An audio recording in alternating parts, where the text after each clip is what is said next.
തഞ്ചാവൂർ ബൃഹദേശ്വര ക്ഷേത്രം തമിഴ്നാട്ടിലെ തഞ്ചാവൂരിലുള്ള പ്രശസ്തമായ ശിവക്ഷേത്രമാണ് ബൃഹദേശ്വര ക്ഷേത്രം.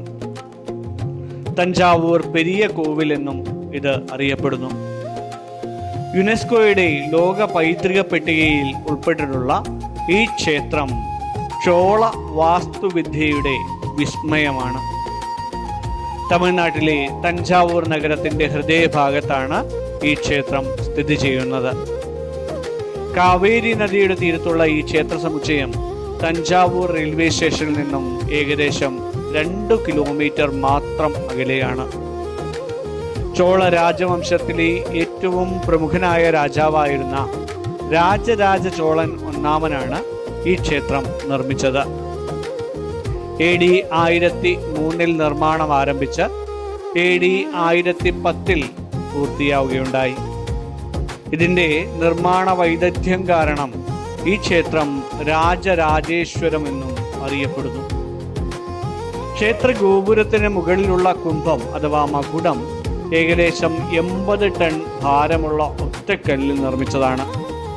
ഇത്രയും വലിയ കല്ല് അക്കാലത്ത് എങ്ങനെ ഇത്രയും ഉയരത്തിലെത്തിച്ചു എന്നത് ഇന്നും ഒരു അത്ഭുതമായി നിലകൊള്ളുന്നു. ഉച്ച സമയത്ത് പ്രധാന ഗോപുരത്തിൻ്റെ നിലത്തു വീഴില്ല എന്ന ഒരു അത്ഭുതം അല്ലെങ്കിൽ ഒരു പ്രത്യേകത കൂടി ഇവിടെയുണ്ട്. വാസ്തുവിദ്യാപരമായ പ്രത്യേകതയാൽ നിഴൽ ക്ഷേത്രത്തിൻ്റെ തന്നെ തറയിൽ വീഴുന്ന രീതിയിൽ തന്നെയാണ് നിർമ്മാണം പൂർത്തീകരിച്ചിരിക്കുന്നത്. കവാടത്തിൽ കാണുന്ന കൂറ്റൻ നന്ദി പ്രതിമയും ഒറ്റക്കല്ലിൽ തീർത്തതാണ്. 1.3 ലക്ഷം ടണ്ണ് കരിങ്കല്ലാണ് ഈ ക്ഷേത്രത്തിന്റെ നിർമ്മാണത്തിനായി ഉപയോഗിച്ചിരിക്കുന്നത്. ഈ ക്ഷേത്ര നിർമ്മാണത്തിന് പിന്നിൽ ഒരു രാജകീയ ദർശനമുണ്ട്. കാഞ്ചീപുരത്ത് താമസിക്കുമ്പോൾ രാജരാജ ചോളനും ഉണ്ടായ ഒരു ദൈവീക പ്രേരണയാണ് തഞ്ചാവൂരിൽ ഇത്രയും വലിയൊരു ക്ഷേത്രം നിർമ്മിക്കാൻ കാരണമായതെന്ന് പറയപ്പെടുന്നു.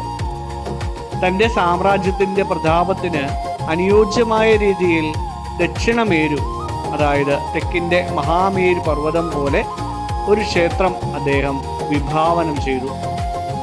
ക്ഷേത്രത്തിൻ്റെ ഏറ്റവും മുകളിലുള്ള 80 ടൺ ഭാരമുള്ള കൂറ്റൻ കല്ല് ശിഖരം ഉയർത്താൻ പണിത വലിയ മൺപാത നീക്കം ചെയ്തുകൊണ്ടിരുന്ന സമയം കഠിനമായ വെയിലിൽ ജോലി ചെയ്തിരുന്ന തൊഴിലാളികൾക്ക് അലങ്കാരിവല്ലി എന്ന വൃദ്ധ തൈര് പകർന്നു നൽകുമായിരുന്നു. അവരുടെ ഭക്തിയിൽ സംപ്രീതനായ ഭഗവാൻ രാജാവിൻ്റെ സ്വപ്നത്തിൽ വരികയും താൻ ആ വൃദ്ധയുടെ തണലിലാണ് വിശ്രമിക്കുന്നതെന്ന് പറയുകയും ചെയ്തു. ഇതറിഞ്ഞ രാജാവ് ക്ഷേത്രത്തിൻ്റെ പ്രധാന ഭാഗത്ത് ആ വൃദ്ധയുടെ പേര് കുത്തിവെച്ചു എന്നൊരു ഐതിഹ്യം കൂടിയുണ്ട്. ക്ഷേത്രത്തിന് മുന്നിലുള്ള കൂറ്റൻ നന്ദി പ്രതിമ വർഷങ്ങൾ കഴിയുന്തോറും വളർന്നുകൊണ്ടിരുന്നു എന്നൊരു വിശ്വാസമുണ്ടായിരുന്നു. നന്ദി വളർന്ന ക്ഷേത്രത്തിൻ്റെ മേൽക്കൂരയിൽ തട്ടുമോ എന്ന് ഭയന്ന ശില്പികൾ നന്ദിയുടെ പുറകിൽ ഒരു ആണി തറച്ചാണ് ഈ വളർച്ച നിർത്തിയതെന്ന് പറയുന്നു. എന്നാൽ വാസ്തവത്തിൽ ഒറ്റക്കല്ലിൽ തീർത്ത ഈ വിഗ്രഹം ഇന്ത്യയിലെ തന്നെ ഏറ്റവും വലിയ നന്ദി പ്രതിമകളിൽ ഒന്നാണ്. ഐതിഹ്യത്തെക്കാൾ ഉപരി ഈ ക്ഷേത്രത്തെ വിസ്മയിപ്പിക്കുന്നത് ഇതിൻ്റെ നിർമ്മാണമാണ്. കല്ലുകൾ തമ്മിൽ കോർത്തു വയ്ക്കുന്ന ഇന്റർലോക്കിംഗ് രീതിയിലാണ് ഈ ക്ഷേത്രം പണിതിരിക്കുന്നത്. ഗോപുരത്തിൻ്റെ നിലത്ത് വീഴാത്ത രീതിയിലെ വാസ്തുവിദ്യയിൽ അത് ക്രമീകരിച്ചിരിക്കുന്നു. ലോകത്തിലെ തന്നെ ഏറ്റവും വലിയ ശിവലിംഗങ്ങളിൽ ഒന്നാണ് ഇവിടെയുള്ളത്. ബൃഹദീശ്വരൻ, അതായത് ഏറ്റവും വലിയ ഈശ്വരൻ എന്നാണ് അതിൻ്റെ അർത്ഥം. ദർശനത്തിനായി ക്ഷേത്രം രാവിലെ 6 മുതൽ 12:30 വരെയും വൈകുന്നേരം 4 മുതൽ 8:30 വരെയും തുറന്നിരിക്കുന്നു. ചില വിശേഷ ദിവസങ്ങളിൽ ഇത് വ്യത്യാസമുണ്ടാവും. ലോക പൈതൃക പട്ടികയിൽപ്പെട്ട ക്ഷേത്രമായതിനാലും പുരാതനമായ ക്ഷേത്രമായിരുന്നാലും ഈ ക്ഷേത്രത്തിലെ വസ്ത്രങ്ങൾ എപ്പോഴും മാന്യമായിട്ടുള്ള വസ്ത്രങ്ങൾ ധരിക്കുവാൻ ഏവരും ശ്രദ്ധിക്കുക. മുണ്ട്, ഷർട്ട്, ധോത്തി, പാൻസ് ഒന്നും കുഴപ്പമില്ല. ചെറിയ ബർമുഡ പോലുള്ള വസ്ത്രങ്ങളോ ലെഗിൻസുകളോ ഒക്കെ ഇട്ടുകൊണ്ട് ക്ഷേത്രത്തിനുള്ളിൽ കയറാതിരിക്കാൻ വേണ്ടിയിട്ട് ഏവരും ശ്രദ്ധിക്കണം. റെയിൽവേ സ്റ്റേഷൻ തൊട്ടടുത്തുള്ളത് തഞ്ചാവൂർ റെയിൽവേ സ്റ്റേഷനാണ്.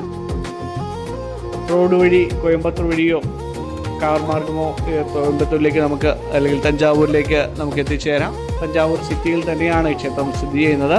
തൊട്ടടുത്തുള്ള വിമാനത്താവളം ട്രിച്ചി വിമാനത്താവളമാണ്. ഏകദേശം 60 കിലോമീറ്റർ ദൂരമാണ് ട്രിച്ചിയിലേക്ക് ഇവിടെ നിന്നുള്ളത്.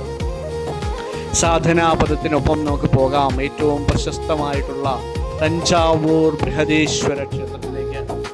ഏവർക്കും സ്വാഗതം.